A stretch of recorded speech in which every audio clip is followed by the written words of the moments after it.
What's up everyone, it's your boy Danny Vega, aka Danny V. I know I'm late, I'm so sorry. I had a last minute business trip as you can see in my hotel here. However, I finally got to see Loki. You know what time it is, it's spoiler time. So if you don't want anything spoiled, go into any of my other videos. Alright, we're gonna start in 3, 2, 1.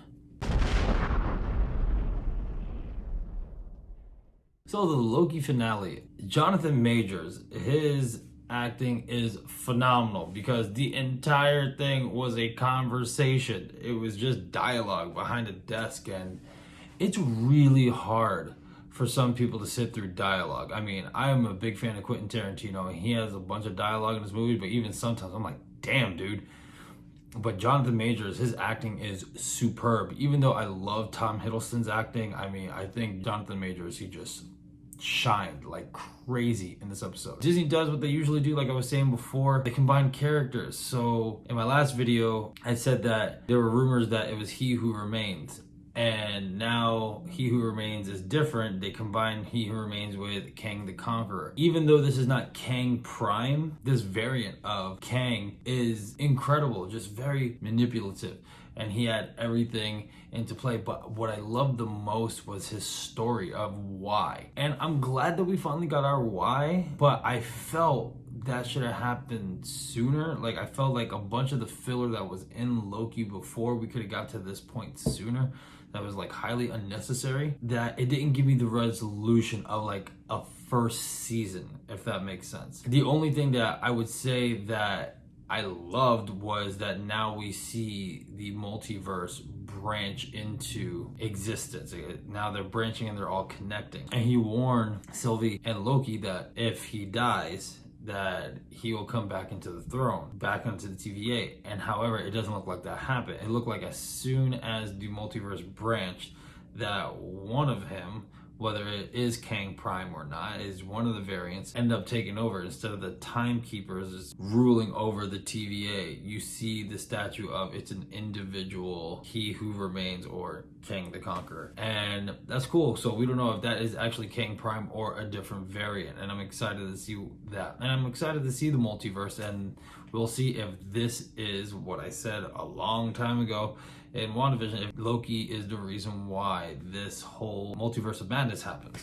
And also, the fact that Sylvie did it, being the one to actually kill He Who Remains, absolutely makes sense.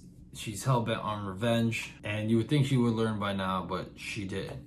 The fight between them two was great. It shows the character development of Loki, which I thought, man, I was like, all right, it's really cool. And again, Tom Hiddleston's acting is on point. I just feel like for a season, not just the story, I'm not talking about the story could continue. For the season, there should have been some type of resolution.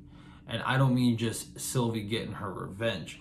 I mean this whole trip to have He Who Remains or Kang the Conqueror to be done in a quick fashion in an episode like that. I would have loved to see more of a conflict there. So, and then obviously, even though Owen Wilson's character Mobius and Renslayer, even though they had a little tiff for tat, you can tell that her motives are to take over. So whether or not she become Kang the Conqueror's girlfriend like the comics, or that she's going to kill the variant and become King the Conqueror or whatever, is still unclear of what they're gonna do with Marvel, especially that Marvel has this kick of changing a lot of the characters. So will Renslayer become Kang? I don't know. Will this show become the Sylvie show? I don't know. However, where it's going, I'm not gonna lie, I'm not too excited. I felt like this show had its great momentum. I feel like they dropped the ball towards the end. Even though I still think it's one of the best Marvel shows, I still like WandaVision better. Again, maybe it's because I'm a fan of the X-Men. I just felt like that one was done right, even though there was some stuff rushed at the end as well that I had a problem with. We'll see if season 2 changes my mind. And I was definitely wrong about Sylvie being Loki's daughter. However, though, she keeps saying, "I'm not you." And even though He Who Remains like, you two, you know, two Lokis, I'm like, man, she keeps telling him, I'm not you, I'm not you, I'm not you. So I'm like, man, is it because she is rejecting her identity, or is it for real that she is not a Loki? I would love that to be a twist. I don't know if Marvel would do that, but yeah, I think that, it would be a smart move. Also, to wrap this up, I think the whole multiverse move is fantastic as long as they keep it open. So I've said this personally to my friends and whatnot. I feel that superhero movies and superhero shows, they are cycling out. And what I mean is that it's not a bad thing. It's just every movie genre has this cycle. And anything in life, you can see the trends like from the 80s, the 70s, 60s, et cetera, they always go in cycles. So, once one thing is on the top, it just pushes away for another thing to come through. And I feel like superhero movies are on that end of being cycled out.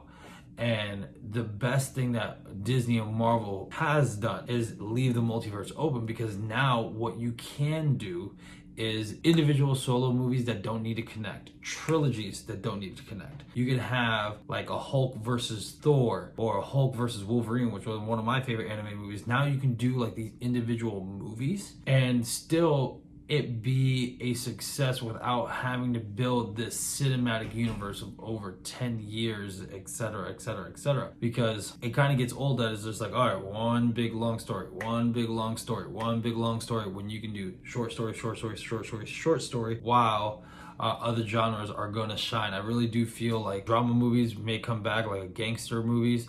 I feel like those may come back. We've seen a lot of musicals come out lately, so we'll see what genre ends up being peaking on top. But I do feel that Marvel and comic book movies in general are going to be on its way out to make space for the new genre to take over. Yeah, and those are my thoughts. Leave a comment below of what you guys thought about the finale. Yeah, and if you guys have any suggestions on a video that you would love me to make, just leave it in the comment below. And as always, if you love this content that I'm bringing you, don't forget to like, subscribe, and hit the little bell button for more future videos. I love you. Be safe. Talk to you soon. Peace.